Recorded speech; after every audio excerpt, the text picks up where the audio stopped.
Estamos aqui, graças a Deus, para pensar na Palavra de Deus. Quando pensamos na Palavra de Deus, o Espírito Santo entra em ação e nossas vidas são transformadas. Então, pare com tudo, esquece tudo, não se preocupe com mais nada, entregue a Deus o que está lhe provocando ansiedade nesse momento e vamos para frente. Pensar na Palavra de Deus. Capítulo 64 de Isaías. Então estamos apenas a 3 capítulos, com o de hoje, né? A 3 capítulos do fim do livro de Isaías. Aí eu espero que você esteja orando por mim para a escolha do próximo livro.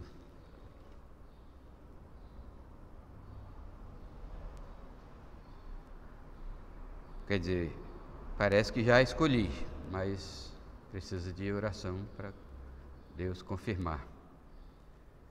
É o livro de Gênesis. Vai ser um livro muito difícil de fazer as pregações, mas necessária são essas pregações.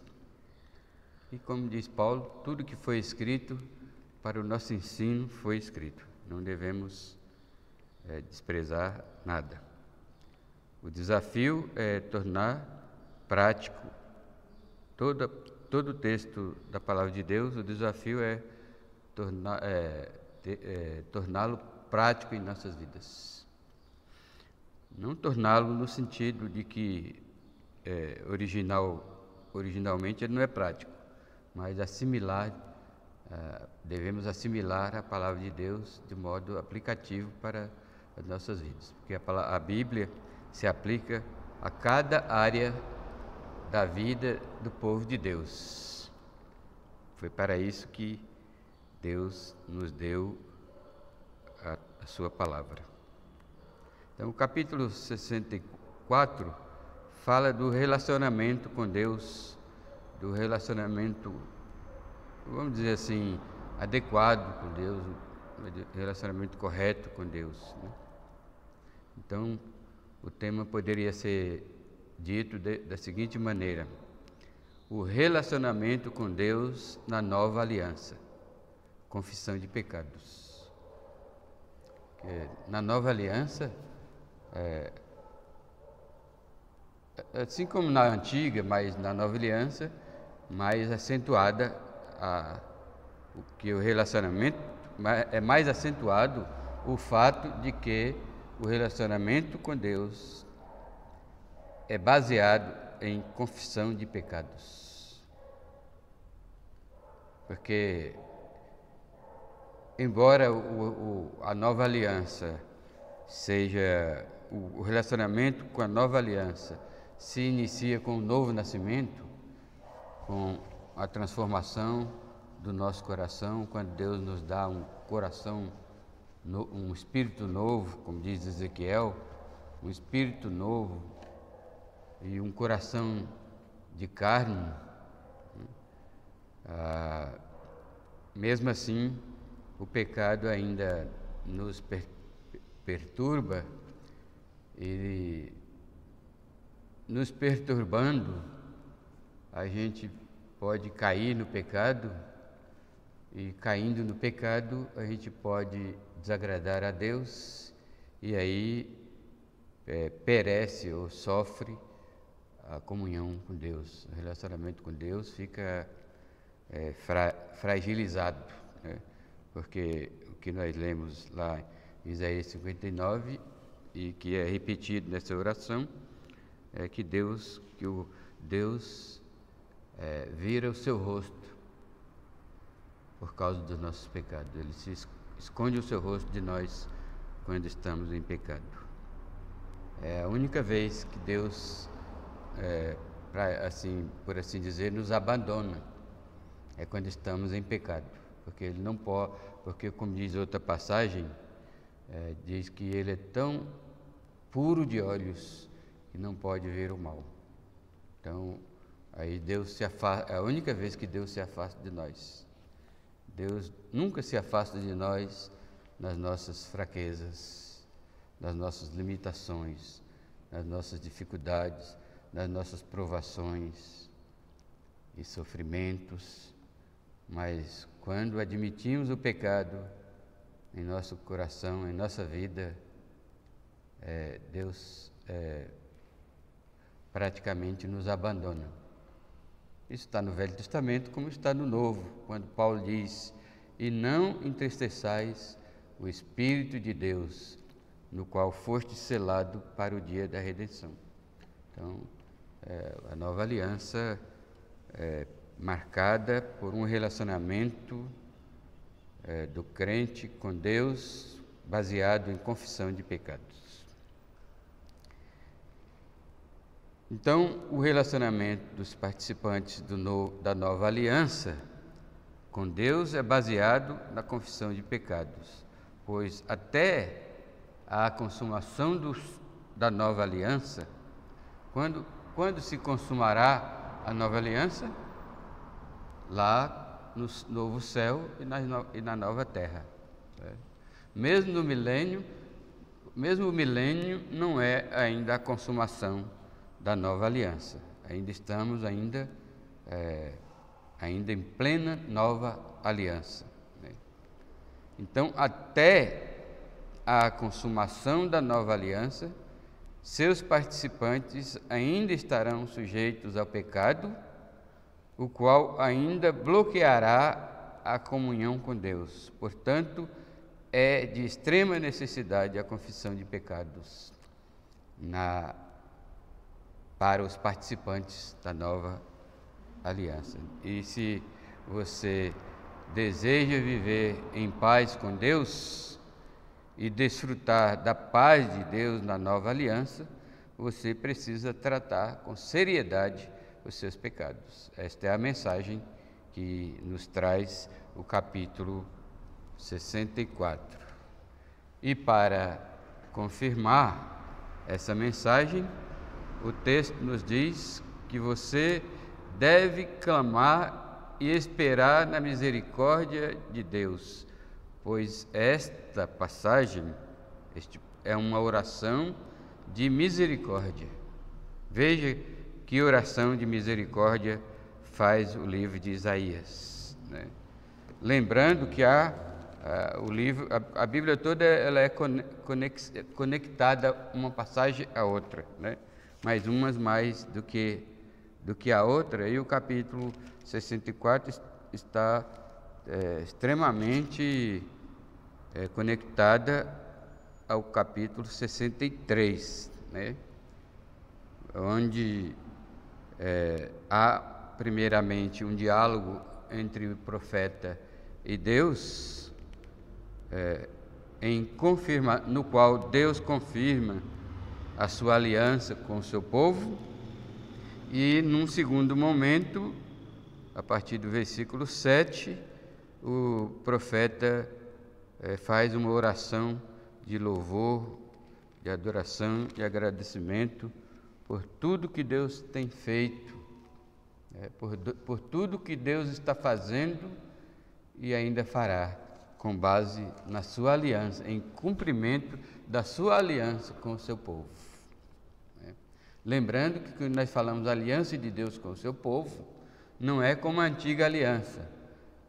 Na antiga aliança, quando nós dizíamos aliança de Deus com o seu povo, se referia apenas ao povo de Israel, os descendentes naturais, físicos de Abraão. Mas agora, a partir de Isaías 40, quando falamos da aliança de Deus com o seu povo, se refere a todas as nações. A aliança de Deus, a partir de Isaías 40, é a aliança de Deus com todas as nações, né? Ou melhor dizendo, delimitando aqui um pouco, com todos os inscritos no livro da vida, os eleitos, na linguagem de Apocalipse, de toda tribo, todas as línguas e todas as nações, porque Deus elegeu para herdar a vida eterna em todas as nações. Deus não deixou nenhuma nação de fora, né? Dizem até, uma vez eu li que um americano preconceituoso, racista, uma criança racista, que a criança aprende dos seus pais, né? Achava que Deus só amava os americanos, os africanos não, os negros não, né? Então, isso aí é pecado, é um pensamento ridículo, porque Deus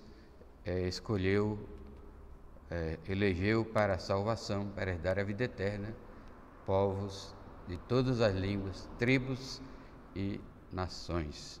E a nova aliança inclui os escritos no livro da vida. Então, repetindo aqui, quando nós falamos a partir do capítulo 40 de Isaías sobre a aliança de Deus com o seu povo, estamos nos referindo à aliança de Deus com todas as nações, inclusive com Israel. Então, aí vou relembrando aqui a nossa mensagem. Se você deseja viver em paz com Deus, você que já é participante da nova aliança, você que já é crente, né? Os incrédulos ainda estão por se tornar crente, mesmo que ele seja um eleito de Deus. Mas se você já participa da nova aliança, se você deseja viver em paz com Deus e desfrutar da paz de Deus na nova aliança, você precisa tratar seriamente com o pecado. Aí a pergunta é: como tratar seriamente com o pecado? A primeira coisa que temos aqui na passagem de Isaías é que você deve clamar e esperar na misericórdia de Deus, pois esta é uma oração de misericórdia que o profeta está fazendo. Veja: ou se fendesses os céus e descesses, se os montes tremessem na tua presença, como quando o fogo inflama os gravetos, como quando faz ferver as águas, para fazeres notório o teu nome aos teus adversários, de sorte que as nações tremessem na tua presença? Sabemos que essa oração, esse capítulo 64, tal como todo o livro de Isaías, é profético, tanto em relação à nova aliança,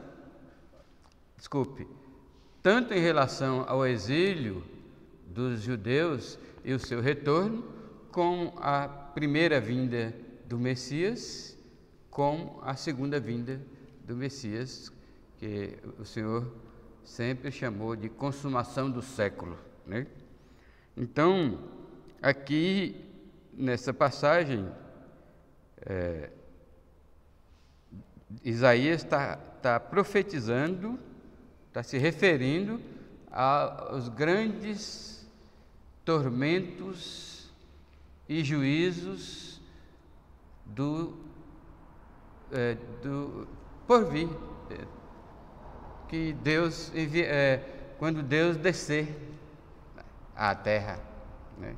Isso está profetizado, né? E quando Deus descer à terra, aí será como se fosse um terremoto, só que não, dessa vez, não um terremoto a partir da terra ou do mar, né? Terremoto vem da terra, maremoto vem do mar, mas agora vai ser um celestial moto. Será que existiria essa palavra, né? Porque aí seria um terremoto a partir dos céus, porque Isaías está clamando para Deus, para os céus se fenderem, né? Fender quer dizer abrir uma brecha, e Deus descer, né?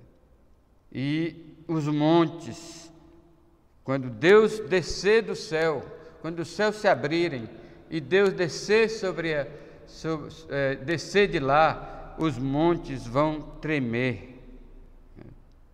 Porque a pergunta inicial que você deve estar fazendo: onde está a misericórdia? O clamor pela misericórdia aqui, né? O clamor pela misericórdia está exatamente na manifestação terrível do nosso Deus, como diz lá o livro de Hebreus, porque Ele é fogo consumidor, né? Então, quando nós encaramos Deus na sua ira, né, descendo à terra, quando um fogo inflama os gravetos, quando faz ferver as águas, para fazeres notório o teu nome aos teus adversários, de sorte que as nações tremessem na tua presença. Isso aí demanda um espírito humilde do crente desde agora, daquele que participa da nova aliança. Meus irmãos, hoje em dia o evangelicalismo se comporta como se estivesse diante de um homem importante. Parece que não se encara um Deus terrível, né? Um Deus justo que vem irado contra os pecados da humanidade. Deus está irado não somente contra os pecados da humanidade, mas está irado contra os meus pecados, contra os seus pecados. Quando você peca, a ira de Deus se inflama. Então, ciente disso e baseado no temor de Deus, é isso que significa temer a Deus. O crente que busca um relacionamento adequado com Deus na nova aliança, ele se aproxima de Deus clamando pela misericórdia de Deus, mas ao mesmo tempo confiando na misericórdia de Deus, né? Porque quando a ira de Deus não dura muito tempo, e por causa da sua misericórdia. Então, quando nós pecamos, inflama a ira de Deus, mas quando nós oramos e confessamos os pecados, nós clamamos e esperamos na misericórdia de Deus. E esta passagem de Isaías é uma oração de misericórdia. Aí o versículo 3 e 4 diz assim: quando fizeste coisas terríveis que não esperávamos, desceste e os montes tremeram à tua presença. Quer dizer, as manifestações de Deus sobre a terra sempre foi de grande ira, como foi no Monte Sinai. Então é histórica, essa oração de Isaías é uma oração que remonta à história das manifestações de Deus, né? Quando fizeste coisas terríveis e que não esperávamos, desceste e os montes tremeram à tua presença. Então o livro de Hebreus ressalta isso, né? Que quando Deus desceu no Monte Sinai para falar os 10 mandamentos ao povo, o povo não aguentou, né? Não aguentou. A manifestação era terrível, né? Que o povo não aguentou e teve que dizer a Moisés, fala você mesmo conosco, não fale o Senhor conosco. E o próprio Moisés tremia, né? Então é assim que deve ser o comportamento do crente diante de Deus, para um relacionamento pacífico, vamos dizer assim, com Deus, né? Encarando Deus não como um dos nossos irmãos, mas como nosso Deus, que é terrível, que é santo, que é justo, né? E quando e que é irado contra os nossos pecados. Todo dia, cada vez que nós pecamos, nós inflamamos a ira de Deus. E olha, e quando inflamamos a ira de Deus com os nossos pecados, não vamos esperar coisas boas, não. Nós vamos ter que esperar juízo.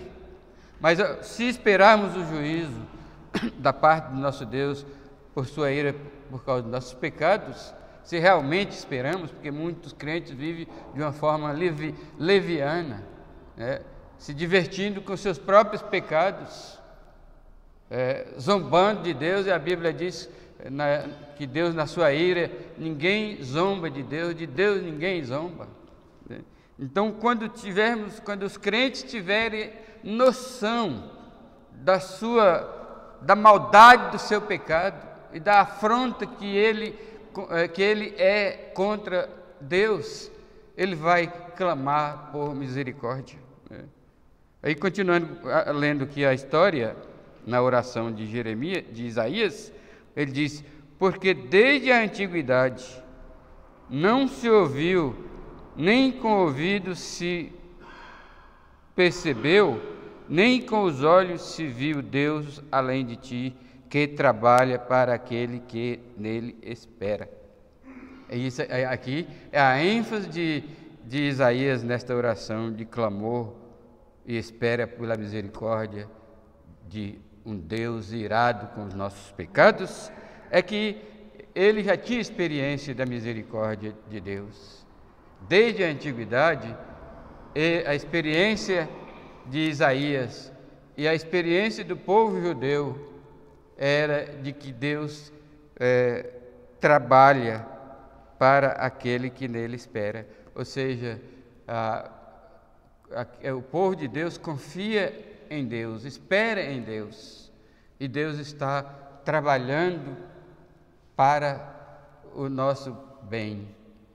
Essa é a misericórdia de Deus, porque onde está a misericórdia de Deus, por mais que seja inflamada a sua ira, Ele ainda persiste na sua misericórdia.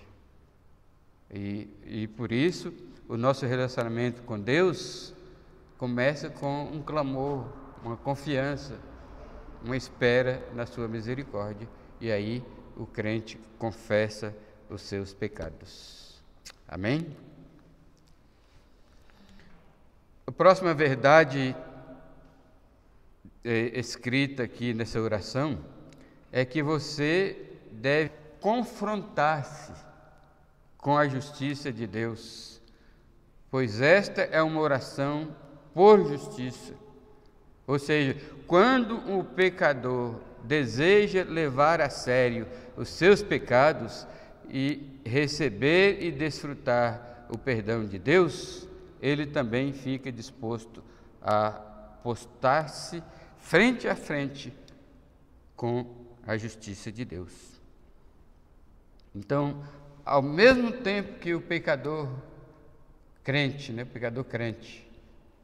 se clama pela misericórdia de Deus, porque ele tem um discernimento que vem de Deus, de que o seu pecado é uma afronta contra Deus, não importa qual seja o seu pecado, ele clama pela misericórdia e ao mesmo tempo se defronta ou se confronta com a justiça de Deus, ele encara a justiça de Deus. E aqui no versículo 5 diz: sais ao encontro daquele que com alegria pratica a justiça, daqueles que se lembram de ti nos teus caminhos. Eis que te iraste, porque pecamos, por muito tempo temos pecado, e havemos de ser salvos? Ou seja, o profeta está dizendo que quando nós clamamos pela misericórdia de Deus, esperamos na sua misericórdia, esperar aqui é confiar, confiamos na sua misericórdia, então Deus vem ao nosso encontro. Porque o misericordioso Deus não fica irado para sempre. Ele vem ao encontro. Mas por que ele vem ao encontro? Porque o crente sensível ao pecado, encara a justiça de Deus. E diante da justiça de Deus, ele medita nos caminhos de Deus, que diz: daqueles sais ao encontro daquele que com alegria pratica a justiça, daqueles que se lembram de ti nos teus caminhos. Há muitas pessoas que se dizem crentes hoje, se dizem participantes da nova aliança hoje, que passam uma semana inteira, se preciso for, e as pessoas às vezes anos inteiros, sem pensar nos caminhos de Deus. Quais são os caminhos de Deus? O caminho da justiça. Aqui o profeta lembra: eis que te iraste. A ira de Deus é real, porque pecamos, porque por muito tempo temos pecado e havemos de ser salvos. Então Israel, aqui o profeta lembra o relacionamento de Deus com o seu povo, ou do seu povo com Deus. O relacionamento do povo de Israel com Deus é um relacionamento forçado, é um relacionamento mecânico, por assim dizer, porque eles viviam sempre em pecado. E vivendo, como diz aqui, por muito tempo temos pecado, a comunhão com Deus, a amizade com Deus, desfrutar do poder de Deus, da compaixão de Deus, do amor de Deus, não podia ser. Ou seja, como Isaías pergunta, tudo isso e havemos ainda de ser salvos? Ou seja, Isaías está colocando aqui de uma posição humilde, de confissão a Deus, porque por muito tempo temos pecado e havemos de ser salvos. E aqui, muitas vezes, aqui no livro de Isaías, no Velho Testamento, a palavra salvação se refere mais a uma salvação física, né, do que uma salvação espiritual, mas aqui envolve os dois. Havemos de ser salvos, de herdar a vida eterna. Muitos crentes não pensam isso. Será que eu vou herdar a vida eterna? Né? Será que a minha vida condiz com alguém que vai herdar a vida eterna? É essa a expressão que muitos não perguntam. Será que eu sou crente mesmo? Será que eu participo da nova aliança mesmo? Irmãos, a gente tem que nos colocar em dúvida. A palavra de Deus não coloca em dúvida a nossa salvação, como diz João. Estas coisas vos escrevo para que saibais que tendes a vida eterna. Mas se por muito tempo você vive pecando, é de perguntar: eu vou para o céu? Meus irmãos, porque a Bíblia, Hebreus, é claro, seguir a paz com todos e a santificação, sem a qual ninguém verá o Senhor. Então a pergunta aqui é muito pertinente a nós, participantes da nova aliança. Será que eu vou ser salvo? Eu posso ser salvo vivendo assim em pecado?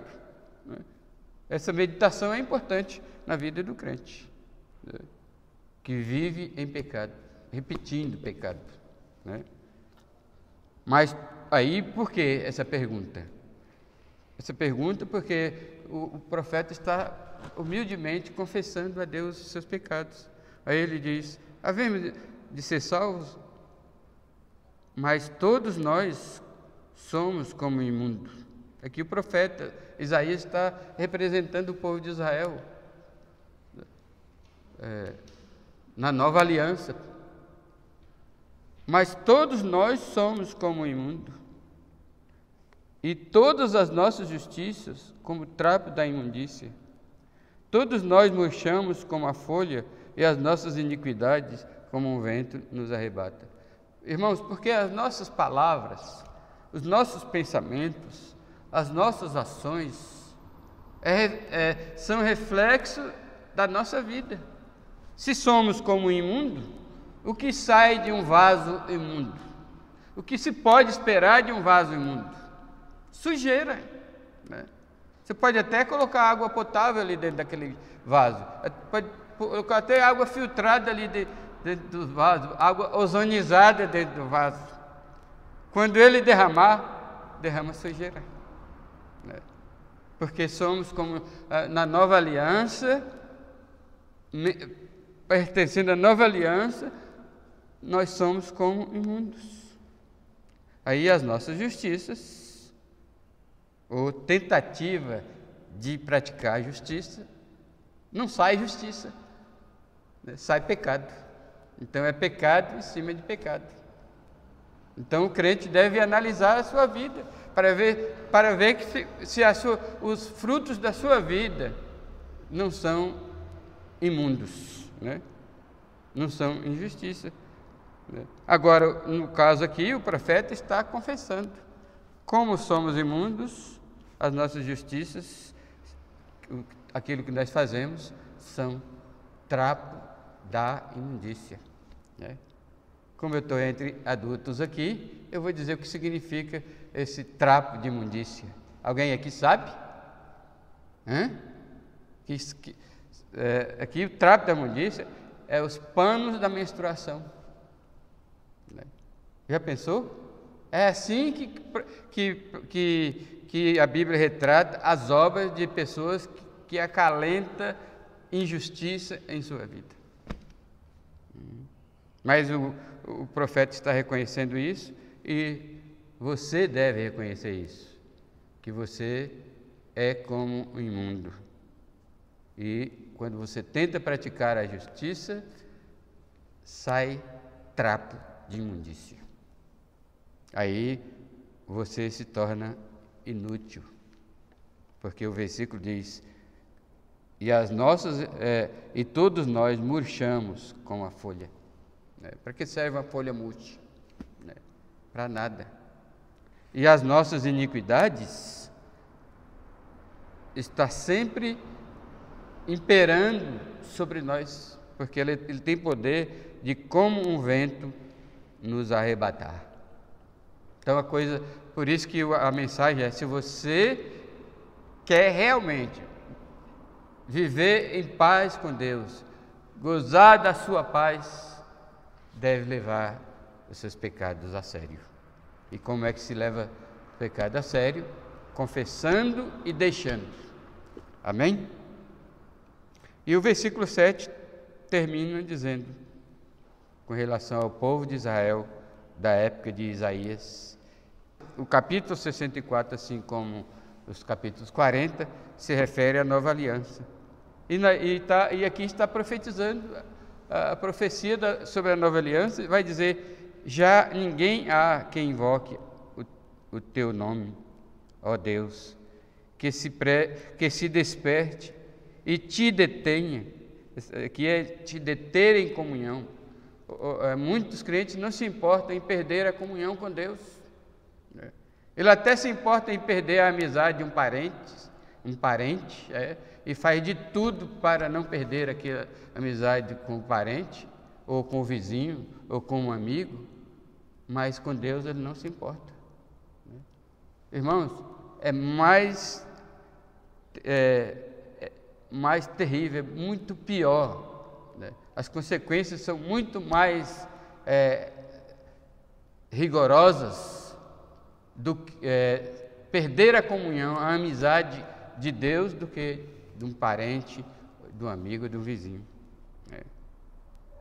Mas as pessoas os crentes da nova aliança, assim como os judeus, não se importavam. Já ninguém há quem invoque o teu nome. E para de orar, né? Muitos não dão importância à oração, né? Não há quem se desperte. Então as pessoas são animadas para tudo, menos para as coisas de Deus, menos para a comunhão com Deus. E não há quem te detenha em comunhão, porque porque não há ninguém que invoque o teu nome, porque não há ninguém que se desperte e te detenha, porque escondes de nós o teu rosto e nos consomes por causa das nossas iniquidades. Ou seja, Deus se afastou de nós. Aqui até eu quero reforçar a explicação de que aqui a iniciativa é de Deus também, né? Além da indiferença que o pecado impõe sobre o pecador, a iniciativa de se afastar é de Deus, porque Deus não pode ver o mal, ver o pecado. Então, já ninguém há quem invoque o teu nome, porque não há, Deus não está ouvindo, né? Não há quem se desperte, quem te detém, porque esconde de nós o teu rosto e nos consome por causa das nossas iniquidades. Então, a mensagem deste capítulo, exortando-nos, se você quer viver em paz e com a paz de Deus, você deve levar a sério o pecado. E nesse ponto aqui, você deve confrontar-se com a justiça de Deus. Todos os dias, confronte-se. Deus é justo, santo e bom. E eu sou um pecador. Haveria eu de ser salvo? Teria eu esse privilégio da comunhão com Deus, de invocar o seu nome, de me despertar para Ele, de me deter na sua presença? Essas perguntas que devem ser feitas quando nos confrontamos com a justiça de Deus. Aí, então, isso significa que você está levando a sério os seus pecados, confessando-os, porque quando nós, assim como nós, quando clamamos pela misericórdia e esperamos na misericórdia de Deus, nós confessamos os pecados, também quando nós nos confrontamos com a justiça de Deus, o resultado é a confissão de pecado e abandono. Em terceiro lugar, e último lugar, você deve cultivar a esperança no perdão de Deus, pois esta é uma oração de esperança. Deus não tem razões graves, grifem isso aí, ó. Deus não tem razão nenhuma para nos perdoar. Deus não nos deve nada, mas Ele realmente perdoa, ou seja, por amor do seu nome, Ele nos perdoa. E por causa da sua aliança, Ele não conserva a sua justa ira contra nós. Então, ao levar a sério, se você quer levar a sério os seus pecados, você clama pela misericórdia, você se defronta com a justiça de Deus, mas também você espera, cultiva a esperança. Você não pode desistir de esperar no perdão de Deus. Se você espera na misericórdia de Deus, a misericórdia de Deus vem sobre você. Se você se defronta com a justiça de Deus, a justiça de Deus transformará a sua vida. Mas também você deve esperar no perdão de Deus. Isso está no versículo 8 em diante. Mas agora, ó Senhor, Tu és o nosso Pai. Agora Isaías está evocando a graça de Deus, porque ele já clamou por misericórdia, ele já se confrontou com a justiça de Deus, mas agora ele está visualizando a graça de Deus, porque a misericórdia de nosso Deus é um fruto da sua graça. Pela sua graça Ele tem misericórdia de nós. Mas agora, ó Senhor, Tu és o nosso Pai. Nós somos o barro e Tu o nosso oleiro, e todos nós obra das Tuas mãos. E aí vem as orações de esperança, os pedidos de esperança. Não te enfureças tanto, ó Senhor, nem perpetuamente te lembres da nossa iniquidade. Olha, pois, nós te pedimos, todos nós somos o teu povo. Então, Isaías clama pela graça de Deus, porque não foi pela graça que nos tornamos participantes da nova aliança. Quem teve a iniciativa de propor uma nova aliança conosco, foi Deus. Isso é produto da sua graça. Isso é fruto da sua graça. Aí, versículo 10, Isaías continua alimentando a sua esperança. Como eu disse aqui, você deve cultivar a esperança no perdão de Deus. Aí, versículo 10 diz: as tuas santas cidades tornaram-se em deserto. Deixa eu parar aqui para lembrar vocês, né, que Isaías é o quê? História ou profeta? Profecia. História ou profecia? Profecia, né? Então, Isaías já está olhando para a destruição, para o dia que Nabucodonosor vai destruir a terra de Judá. E diz: as tuas santas cidades tornaram-se em deserto, Sião em ermo, Jerusalém está assolada. O nosso templo santo e glorioso, em que nossos pais te louvavam, foi queimado a fogo. Isso aqui aconteceu com a invasão de Babilônia, quando transportou os judeus todos para a Babilônia. Todas as nossas coisas preciosas se tornaram em ruínas. Então, clamando aqui profeticamente pela graça de Deus, para Deus não, para a ira de Deus, porque foi na ira de Deus que ele atraiu Babilônia para a destruição de Judá e levar os judeus para a Babilônia cativos. Aí o clamor de Isaías é: Senhor, conter-te-ias tu ainda, ó Senhor, sobre estas calamidades? Ficarias calado e nos afligirias sobremaneira? Isso aqui revela a esperança, essa oração, que toda oração poderosa e eficaz, como vai ser a pregação de hoje à noite, com a sua oração pode ser poderosa e eficaz, né? Hoje à noite. E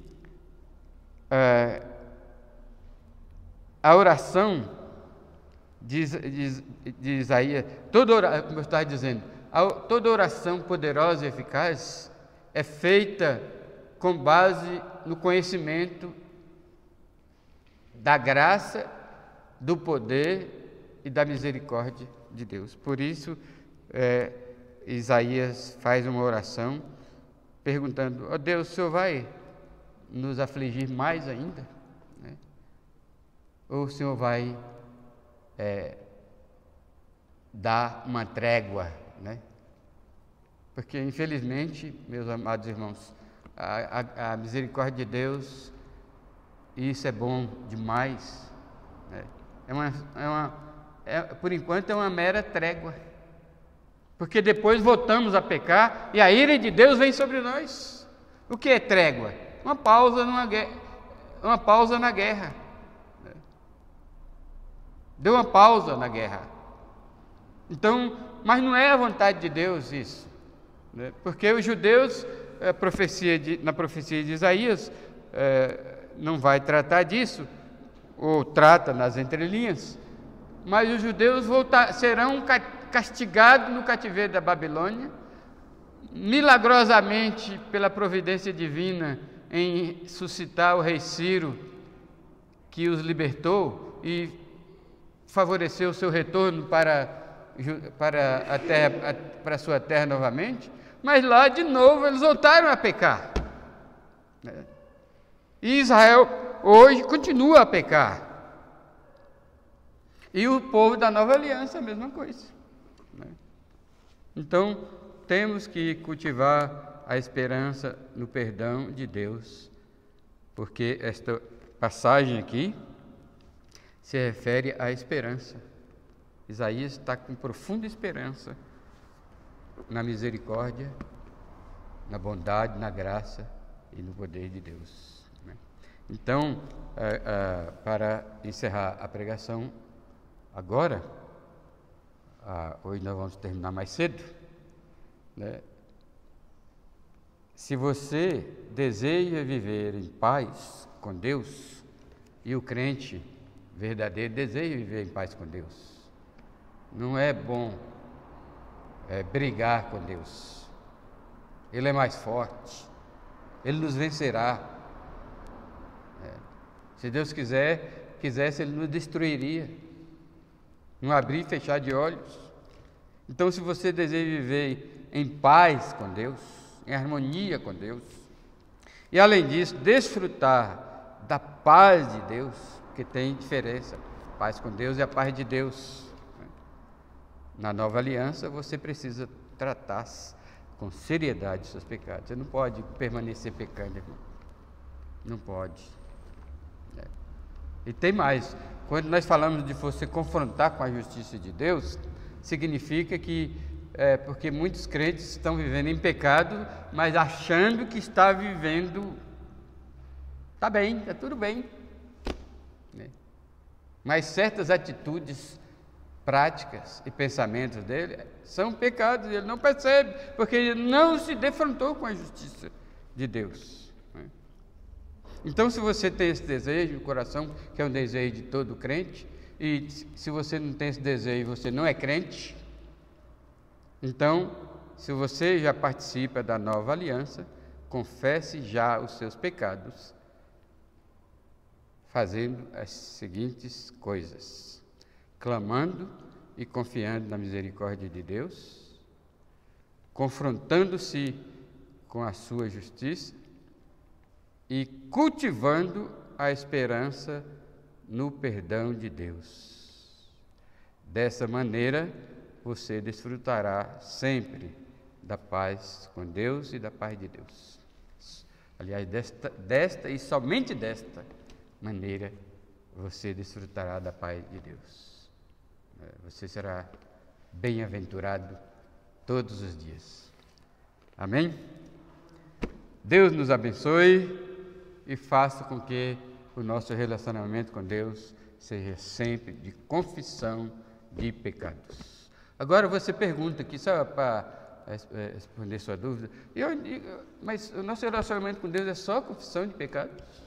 Sim, porque a confissão de pecados envolve tudo: fé, esperança, amor, alegria, tantas coisas, né? Comunhão com Deus. Então, basta para nós entendermos que o relacionamento adequado com Deus é de confissão de pecado. Porque quando Davi disse, enquanto calei os meus pecados, aí vieram as consequências. Que Deus nos abençoe. Amém?